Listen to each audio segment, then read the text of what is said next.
Why is it that most of our knowledge checks and testing are like speed bumps? You're kind of driving over there and it slows you down.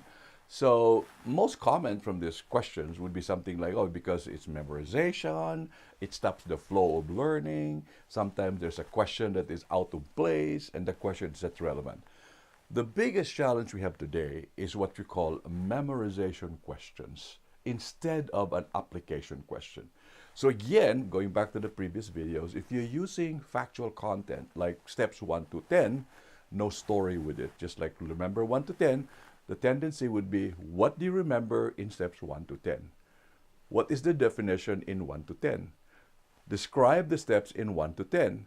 And then you do a multiple choice and let them choose and pick. So it's really, really boring because it's a static check and memory check. However, if you have a layer of a story inside there, what you do is you do an application question, like going back to our forklift example. Question would be something like this: what is important to provide and protect in order to have a safety of the tractor when you start it and it doesn't seem to start?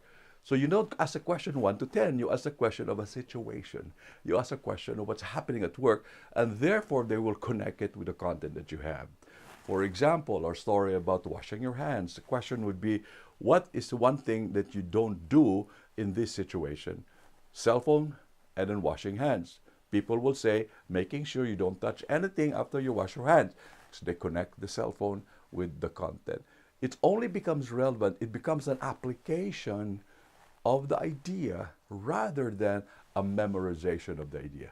Again, focus on making application of an idea rather than memorization of an idea. And the only way you can do that is to add on a layer of an event, a story, a narrative that is real based on experience and work situations.